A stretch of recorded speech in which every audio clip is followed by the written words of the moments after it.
Alright, so we have a fire escape here, multiple stories, probably 20 stories tall. And unique feature about this fire escape is that it's a cantilever, it's got a weight on the nose, as you can see. This fire escape looks rusty, but it's not. It's actually galvanized, and the paint job is not peeled. Galvanized is a coating, lasts 20 years. So on average, as long as it's galvanized, there's no requirement for paint. So the fact that they painted the galvanized is their choice. Otherwise, you don't have to paint galvanized, but on average it lasts 20 years and then it starts rusting.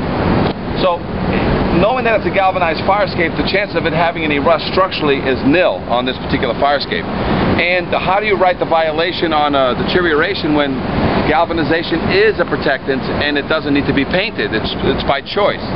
The only other things that they may have wrong with here is, again, back to the cantilevered system. It's out of balance. Somebody can't run into it.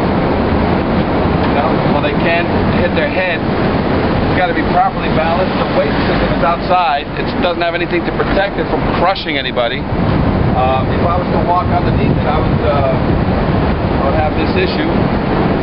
So it could come and crush somebody, so it needs to have a box around it to protect it. People can still pull it down here and break into the building if they so wish, but if it was higher and with a release mechanism, it would be able to be secure from people breaking in. So it needs a release arm. It needs to be balanced so that it drops. It looks like it's out of balance and that it's weighted backwards, because anybody coming out here has to walk out 3, 4, 5, 6, 7 treads in order to make it come down to move that big weight.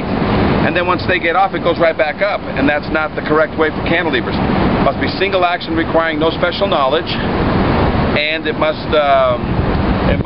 hit the ground and stay down after dropping 2 to 3 feet per second. And I'll tell you why. One of the reasons that this fire escape is wrong. Right now, let's a scenario: a mother and a child coming down this fire escape. The mother and the child, so the mother's bringing the child in tow. She walks out 2 or 3 steps, and as soon as she gets about halfway, the fire escape starts coming down. It's going to scare the mother and the child.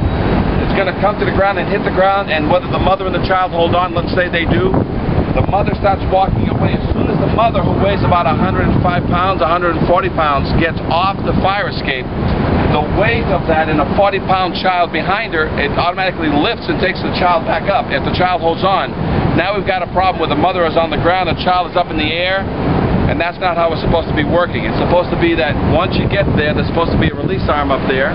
Once you release it, it drops by itself, hits the ground, the mother can evacuate, and whether the firemen come back in 1, 10, or an hour later, they'll be able to evacuate the building.